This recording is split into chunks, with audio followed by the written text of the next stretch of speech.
વિદ્યાર્થી મિત્રો સ્ટાન્ડર્ડ 11 બરાબર છે મિત્રો આજે આપણે પ્રથમ વખત મળ્યા છે બરાબર છે તમારા સ્ટાન્ડર્ડ 10 પછી 11 માં આપણે ફર્સ્ટ ટાઈમ મળ્યા છે બરાબર છે મારું નામ છે સરોજબેન સાકરિયા હું તમારું બાયોલોજી લઈશ આપણે ફેસ ટુ ફેસ તો બધાને મળવાનું થશે નહીં પણ એટલીસ્ટ આપણે ફર્સ્ટ લેક્ચર છે તો થોડી વાત કરીએ તમે લોકો સાયન્સ રાખ્યું છે તો તમે સાયન્સ કંઈક વિચારીને જ રાખ્યું હશે તમારે બધાને કંઈક ને કંઈક ફિલ્ડમાં જવું હશે બધાને કંઈક ને કંઈક શેમાં ઇન્ટરેસ્ટ હશે એટલે તમે વિચારીને સાયન્સ રાખ્યું હશે કોકને એવું હશે કે મને તો ઝૂઓલોજી પ્રાણીઓ બહુ ગમે છે ચલો હું તો બાયોલોજી રાખું કોઈને એવું હશે મારે ડૉક્ટર બનવું છે ચલો બી ગ્રુપ રાખો આમ બધાને કંઈક ને કંઈક આશા હશે બધાના પેરેન્ટ્સને પણ આશા હશે કે મારો છોકરો મોટો થઈને આ બને મારો છોકરો મોટો થઈને આ બને આપણે મમ્મી પપ્પાના સપના સાકાર કરી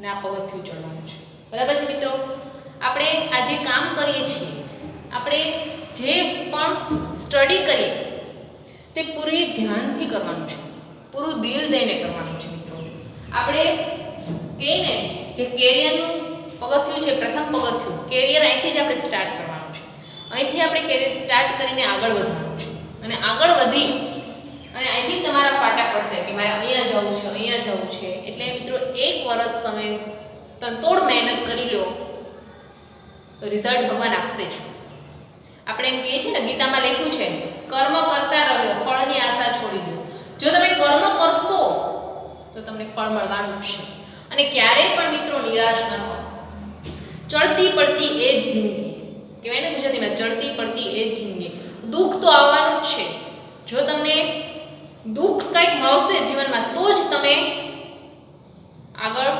કંઈક ને કંઈક મોટા કામ કરી શકશો જે મોટા મોટા મહાન સાયન્ટિસ્ટો છે જે ડૉક્ટર બન્યા છે જે એન્જિનિયર બન્યા છે તે લોકો કે એને જીવનની સ્ટોરી શીખવા જેવી છે જાણવા જેવી છે તમે એની સ્ટોરી સાંભળજો યુટ્યુબમાં ઘણા વિડીયો છે કે આઈએએસ અધિકારી બન્યા આ અધિકારી તમે એની સ્ટોરી વાંચજો તેણે તનતોડ મહેનત કરી છે 1 વર્ષ 2 વર્ષ બસ તમારે ભોગવવાનું છે ભૂલી જાઓ આજુબાજુની જિંદગી શું છે એ ભૂલી જાઓ મિત્રો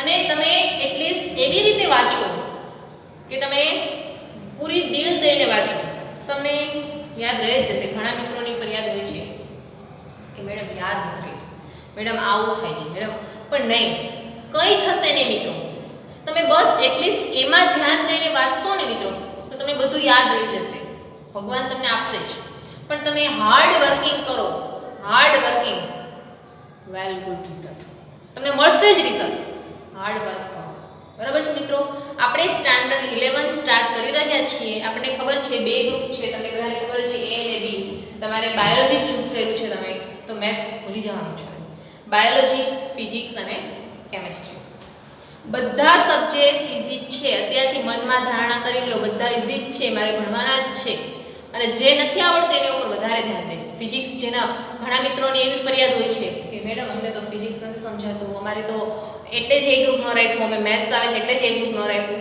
પણ બેટા મેથ્સ નથી આવતું એમાં સમજવા જેવું આવે છે તમે સમજશો તો તમે ઓટોમેટિક યાદ રહી જશે ગોખવાનું નહીં જે મિત્રો રટ્ટા મારે ને એ નથી યાદ રહેતું બેટા એટલે સામાન્ય રીતે ગોખો નહીં અને એવી રીતે તમે યાદ રાખશો એટલે ઓટોમેટિક તમને યાદ રહી જશે બેટા બરાબર છે એટલે એવી રીતે રાખો તમને યાદ રહેશે હવે જુઓ બેટા આપણે ચેપ્ટર નંબર 1 છે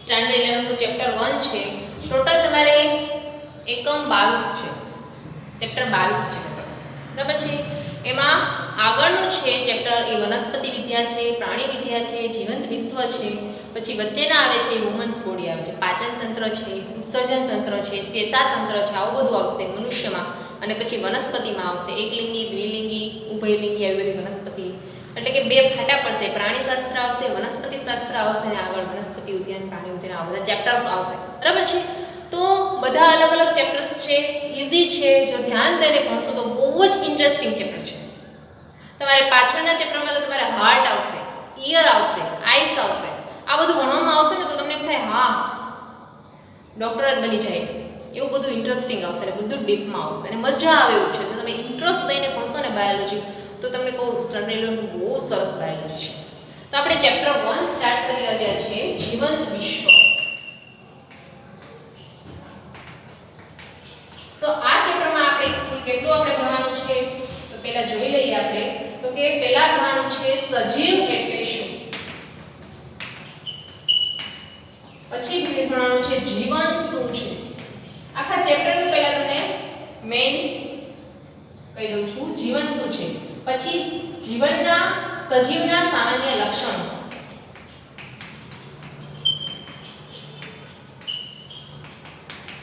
એના પછી ભણવાનું છે આપણે વર્ગીકરણના સિદ્ધાંતો.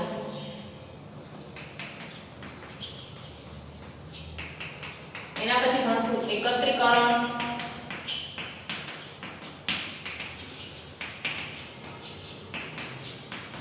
ઓળખ વિધિ,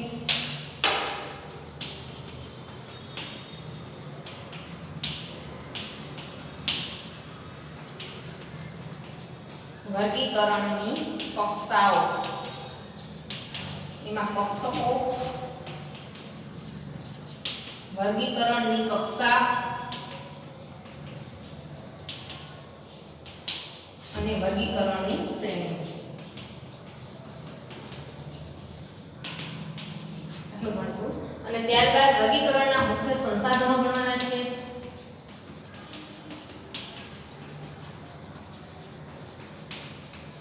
એમાં કયા કયા સંસાધનો ભણવાના છે તો જોઈએ હર્બેરિયમ, એના પછી વનસ્પતિ ઉદ્યાન, એના પછી પ્રાણી ઉદ્યાન, એના પછી આવશે મ્યુઝિયમ અને વર્ગીકરણની ચાવી.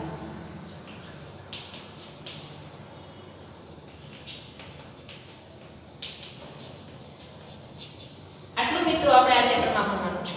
લાઈનમાં આપણે ભણશું એકદમ લાઈનમાં અને બહુ વ્યવસ્થિત રીતે ભણશું. પહેલા તો આ ચેપ્ટરનું નામ જ છે જીવંત વિશ્વ. તો સજીવ એટલે શું ત્યાંથી સ્ટાર્ટ કરશું. પછી જીવ શું છે. સજીવ છે તો આપણને ખબર છે જેનામાં જીવ છે એ સજીવ છે. તો જીવ શું છે. એના પછી જીવનના સામાન્ય લક્ષણો. જીવન જીવવું છે તેના લક્ષણો કયા કયા છે એ મિત્રો ભણશું આપણે. પછી વર્ગીકરણના સિદ્ધાંતો. કોઈ પણ વસ્તુનું આપણે વર્ગીકરણ કરશું તો પહેલા એ વસ્તુને આપણે એકત્રિતકરણ કરવું પડશે, એકઠી કરવી પડશે તો એકત્રીકરણ. પછી એને ઓળખીશું તો ઓળખ વિધિ. ત્યારબાદ ઓળખીને નામ કરીશ અને એનું પર વર્ગીકરણ કરીશ. તમારે 7 સમુદાય આવશે સૃષ્ટિના વર્ગીકરણમાં. વર્ગ, ગોત્ર, શ્રેણી, યુદ્ધ અલગ અલગ આવશે. આપણે આગળ ભણશું બરાબર છે. પછી વર્ગીકરણની કક્ષાઓ. એમાં કક્ષકો ભણશું, વર્ગીકરણની કક્ષા, વર્ગીકરણની શ્રેણી, એના પછી વર્ગીકરણના મુખ્ય સંસાધનો કે જેને આધારે આ સંસાધનોને આધારે કોઈ પણ વસ્તુનું આપણે વ્યવસ્થિત ક્રમબદ્ધ રીતે વર્ગીકરણ કરી શકશું. એમાં હર્બેરિયમ, વનસ્પતિ ઉદ્યાન, પ્રાણી ઉદ્યાન, મ્યુઝિયમ અને વર્ગીકરણની ચાવી. આટલે આપણે ભણવાનું છે. તો પહેલા આપણે આટલું આ ચેપ્ટરમાં ભણવાનું છે તો આપણે મિત્રો આટલું લખી લઈએ. બરાબર છે. ચલો લખી લો.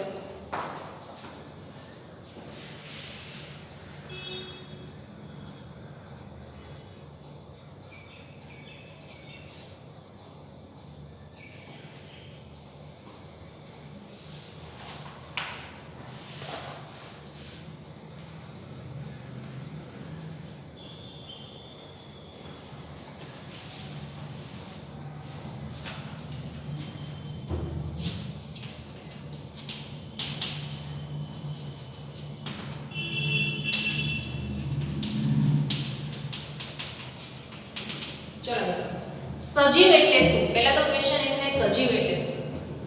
તો આપણે નાના હતા ત્યારે ભણતા ને બે વચ્ચે તફાવત ભણતા મિત્રો કે સજીવ કોને કહેવાય અને નિર્જીવ કોને કહેવાય. આવું ભણતા આપણે. સજીવ કોને કહેવાય તો સ્પર્શ ભાષામાં આપણે કહેતા બેટા કે જેનામાં જીવ હોય તે સજીવ હોય, જેનામાં જીવ ન હોય તે નિર્જીવ હોય. તો આપણે અહીંયા એમ કહેશું સજીવ એટલે તો કે જીવ ધરાવતા પદાર્થો. પણ તો હવે એવું થાય તો જીવ એટલે કે ક્ષમતાનું માપ. એટલે કે સજીવની ચોક્કસ પ્રકારની કાર્ય કરવાનું માપ એને જીવ કહેવાય. જો એને કોઈ પણ સજીવને કાર્ય કરવું હશે તો એની કઈ ક્ષમતા હોવી જોઈએ એટલે કે એનું માપ. પછી તો કે દેહધારી કાર્ય તો કે કોઈ પણ સજીવ પોતાનું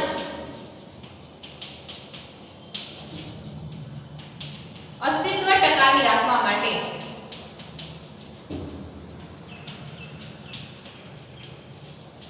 જે ક્રિયાઓ કરે છે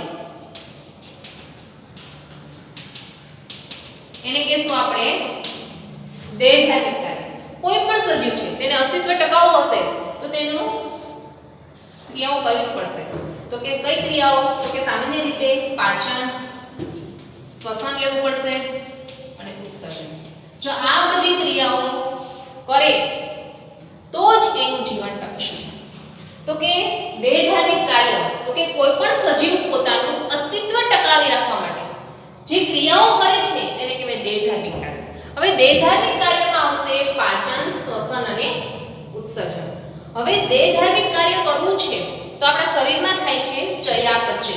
તો પહેલા તો જોઈએ આપણે આપણું શરીર કઈ રીતે બને છે. તો આપણને ખબર છે આપણું શરીર કઈ રીતે, દરેક પેશી છે આપણા શરીરની અંદર. પહેલા તો શું બને છે? કોષ. કોષમાંથી પેશી, પેશીમાંથી અંગ અને અંગતંત્ર.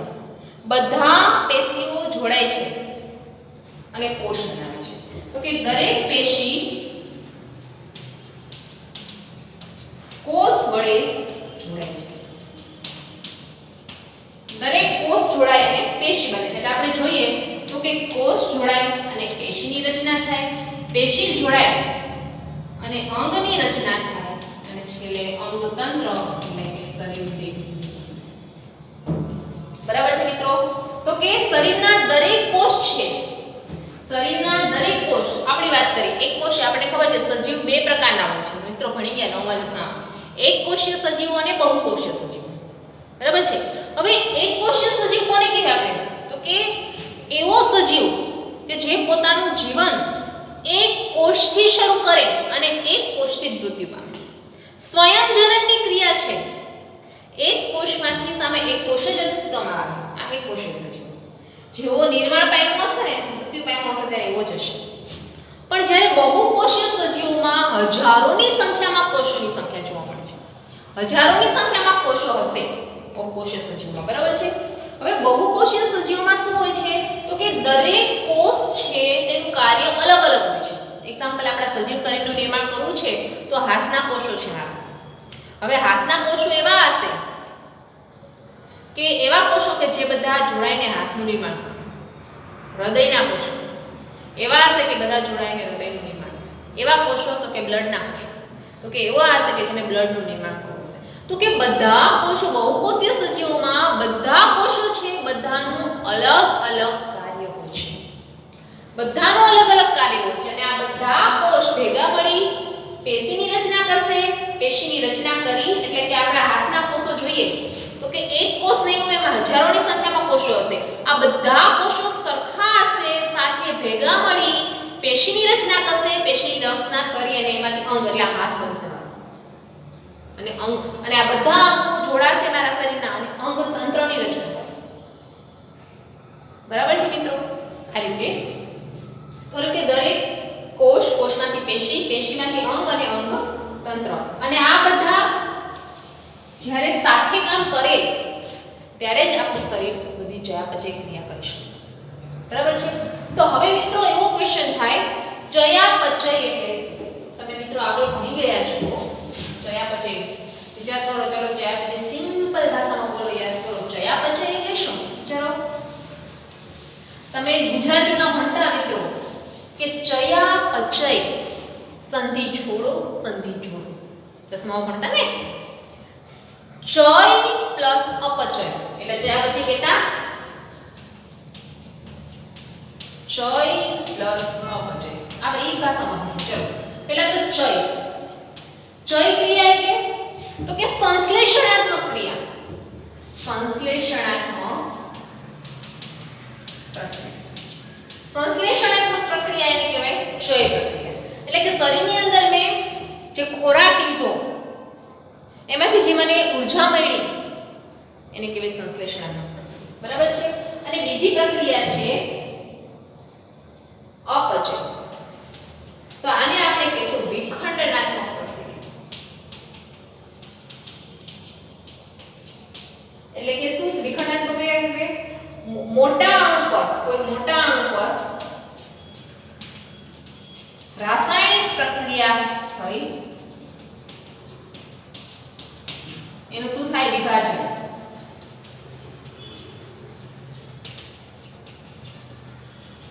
તો તેને શું કહેશું આપણે? વિજ્ઞાન. ટોટલ ચયાપચય ક્રિયા કોને કહેશું આપણે? તો કે સજીવોમાં થતી કુલ રાસાયણિક સજીવોમાં થતી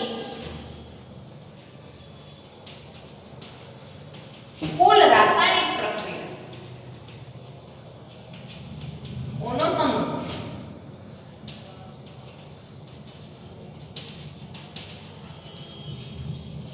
એટલે ચયાપચય. સમજાઈ ગયું એટલું? ચય અને આપચય બરાબર છે. હવે કોઈ પણ ચયાપચય ક્રિયા છે તો સજીવોમાં થતી કુલ રાસાયણિક પ્રક્રિયાઓનો સમૂહ. હવે આપણા શરીરની અંદર જો રાસાયણિક પ્રક્રિયા થાય તો જ આપણને ઊર્જા મળે, અને જો આપણને ઊર્જા મળે તો જ શરીર કાર્ય કરી શકે. બરાબર છે મિત્રો? હવે તો કે સામાન્ય રીતે મનુષ્ય પોતાના સ્વાર્થ માટે, પોતાનો સ્વાર્થ છે કંઈક ને કંઈક મનુષ્યનો, તો કે મનુષ્ય પોતાના સ્વાર્થ માટે જ પૃથ્વી પર રહેલી ઊર્જાનો ઉપયોગ કરે છે. પોતાનો સ્વાર્થ છે, મારે આ વસ્તુ કરવી છે તો એ પોતે એનો ઉપયોગ કરે છે. હવે ત્યારબાદ ધીમે ધીમે ઉપયોગ કરી મનુષ્ય પોતે આ ઊર્જાનો ઉપયોગ કરી ધીમે ધીમે ઉત્ક્રાંતિની શરૂઆત થઈ. મને આગળ પહેલા જો ઉદ્વિકાસ આપણે જોઈએ તો કે પહેલાના મનુષ્ય કેવા હતા અને અત્યારના મનુષ્ય કેવા છે. આ ધીમે ધીમે ઉત્ક્રાંતિ થઈ. અને આપણને ખબર છે સજીવ સૃષ્ટિમાં બધા પ્રાણીઓ છે એમાં મનુષ્ય છે એને ભગવાને સારી બુદ્ધિ આપી છે. મનુષ્ય અને પ્રાણીઓમાં એટલો જ ફેર છે કે મનુષ્યને સારી બુદ્ધિ આપી છે જ્યારે પ્રાણીઓને નથી. તો છતાં પણ આપણે બુદ્ધિનો ઉપયોગ નથી કરતા. ઘણા લોકો નથી, એવું નથી બધાનું નથી, ઘણા નથી. મનુષ્ય પોતાનો બુદ્ધિ ક્ષમતાનો ઉપયોગ કરી અને તેણે શું કર્યું? ના બુદ્ધિ ક્ષમતા છે આજુબાજુના પ્રાણીઓ જોયા. હવે પ્રાણીઓ જોયા પછી એણે કહ્યું હા આ તો પ્રાણી કંઈક કામમાં આવ્યું છે. પછી પોતાના સ્વાર્થ ખાતર, પોતે સ્વાર્થ માટે એ પ્રાણીઓનો ઉપયોગ કર્યો અને નવા નવા સંશોધનો થયા, એને કાર્ય કરવું, નવા નવા કામમાં લાગવા આવ્યા અને ઉત્ક્રાંતિની શરૂઆત થઈ. બરાબર છે?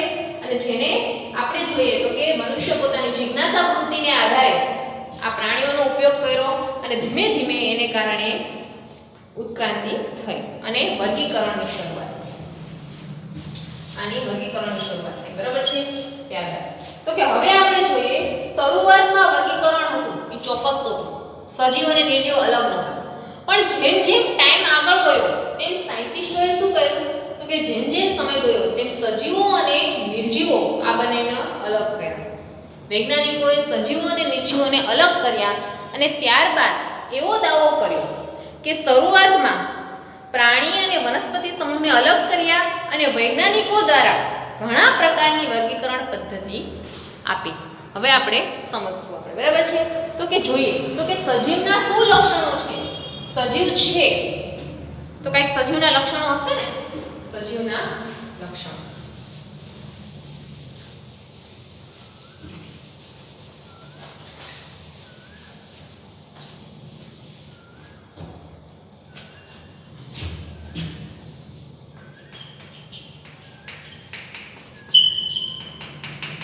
તો કે પહેલું લક્ષણ છે સામાન્ય લક્ષણ જોઈએ આપણે. પહેલું બુદ્ધિ અને બીજું લક્ષણ છે પ્રજનન. હવે આ લક્ષણો છે તે પોતાના મૂળભૂત લક્ષણો નથી. સજીવના પોતાના મૂળભૂત લક્ષણો નથી. કયા બે મૂળભૂત લક્ષણો નથી? તો કે વૃદ્ધિ અને પ્રજનન. અને આ સામાન્ય લક્ષણો છે. એના પછી છે અનન્ય લક્ષણો, અલગ લક્ષણો. તો કે અનન્ય લક્ષણોમાં શું આવશે? તો કે મેં તમને આગળ કરાવ્યું ચયાપચય. ચયાપચય એટલે કોને કહેવાય ચયાપચય? તો કે કોષની આંતરક્રિયા, રાસાયણિક આંતરક્રિયાનું જે પરિણામ છે એ ચયાપચય. ત્યારબાદ છે કોષીય સંગઠન. કોષો જોડાય અને જે બનાવે કોષીય સંગઠન. અને ત્યારબાદ છે સંવેદન ક્ષમતા અને અસમાનતા. આપણે આટલું જ જોવાનું છે. બરાબર છે?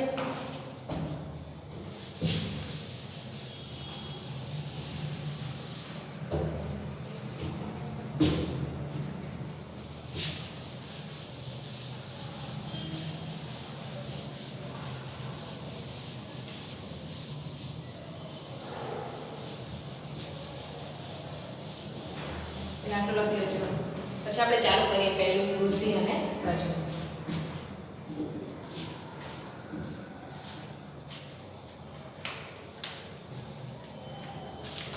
અને આ લક્ષણો મૂળભૂત નહોતા, જ્યારે આ બધા છે ને એ મૂળભૂત લક્ષણો છે. બરાબર?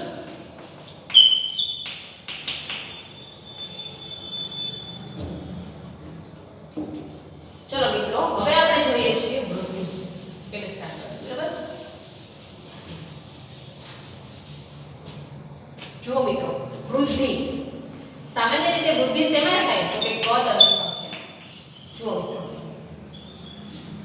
વૃદ્ધિ ક્યારે થાય? જ્યારે કોષની સંખ્યામાં વધારો થાય તો જ કદ વધે ને. જ્યારે કોષની સંખ્યા, આપણે ખબર છે કોષ સજીવનો દેહ ક્યાંથી નિર્માણ થાય તો કે કોષમાંથી જ બને છે. હવે વૃદ્ધિ ક્યારે થાય? જ્યારે કોષની સંખ્યામાં વધારો થાય. હવે કોષની સંખ્યા વધે તો જ કદ વધે, તો જ વૃદ્ધિ થાય. હવે કોષની સંખ્યામાં મારે વધારો કરવો હોય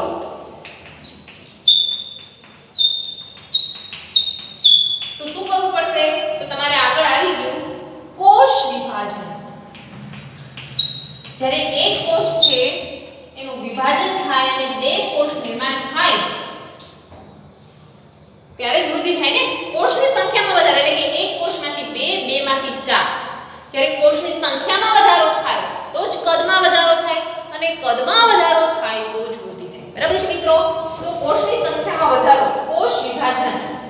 અને જ્યારે કોષ વિભાજન ક્યારે થાય? જ્યારે પ્રજનનની પ્રક્રિયા કરે. હવે જો કઈ રીતે થાય છે. મારી એક કોષ છે.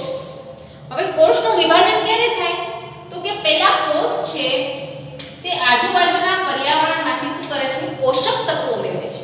આજુબાજુના પર્યાવરણમાંથી પોષક તત્વો મેળવી અને પોતાના કદમાં વધારો કરે છે. કોષનું કદ વધે છે.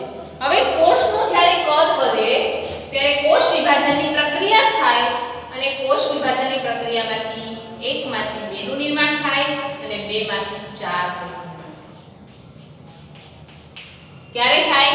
જ્યારે કોઈ પણ કોષ આજુબાજુના પર્યાવરણમાંથી પોષક તત્વો મેળવી અને કોષના કદમાં વધારો કરે અને જ્યારે કોષ કદમાં વધારો કરે ત્યારે એક કોષમાંથી બે કોષનું નિર્માણ થાય છે અને બેમાંથી ચાર. એટલે કોષની સંખ્યામાં વધારો થયો તો વૃદ્ધિ.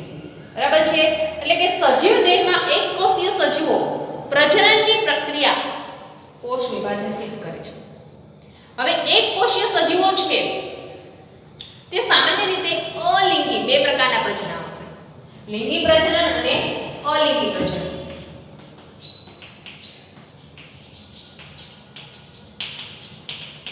એ આપણે હું તમને સમજાવી દઉં છું આગળ, પહેલા અત્યારે જોઈ લો.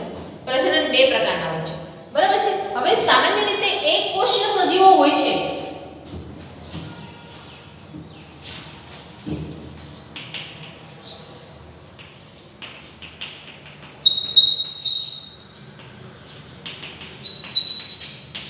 એને શું હોય છે એક કોષીય સજીવો? તો કે એને સજીવ દેહનું નિર્માણ કરવું છે તો કે એક કોષમાંથી નિર્માણ કરવું છે અને એક કોષીય સજીવ દેહમાંથી નિર્માણ કરવું છે. જેવો સજીવ દેહ પહેલા હશે એવો જ લાસ્ટમાં હશે. કોષની સંખ્યામાં એક કોષમાંથી જ બધું આખા સજીવનું નિર્માણ કરવું. જ્યારે બહુકોષીય સજીવોમાં હજારોની સંખ્યામાં કોષ હશે. એટલે આ પ્રક્રિયા સરળ છે પ્રજનનની. જ્યારે આ બહુકોષીય સજીવોમાં પ્રજનનની પ્રક્રિયા કેવી છે? જટિલ, લાંબી પ્રક્રિયા છે અને ધીમી છે. જ્યારે આ ફટાફટ થાય છે.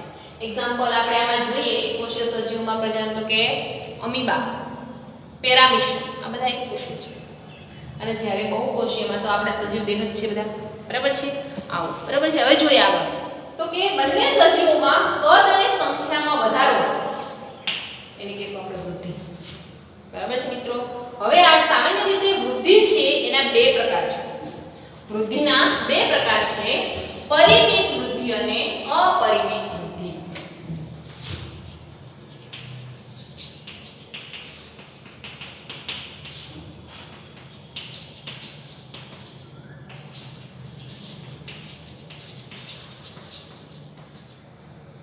હવે કોને કહેવાય પરિમિત વૃદ્ધિ? જો મિત્રો, પરિમિત, હવે તમે એક્ઝામ્પલ એક લઈએ તો કે વનસ્પતિ. વનસ્પતિમાં ઉપર વર્ધનશીલ પેશી આવેલી હોય છે. આ વર્ધનશીલ પેશીને કારણે સતત ઊંચાઈમાં વધારો, ગમે તે તમે કટિંગ કરશો, કાપતા રાખશો તો એની વૃદ્ધિ તો થતી જ રહેશે. એટલે કે એવી વૃદ્ધિ કે જે કાળક્રમ પ્રમાણે જીવન પર્યંત સુધી વૃદ્ધિ ચાલે, તો તેને કહેશું આપણે પરિમિત વૃદ્ધિ. જ્યારે અપરિમિત વૃદ્ધિ કોને કહેવાય? તો કે એનો સમયગાળો અમુક તબક્કા સુધી જ વૃદ્ધિ થાય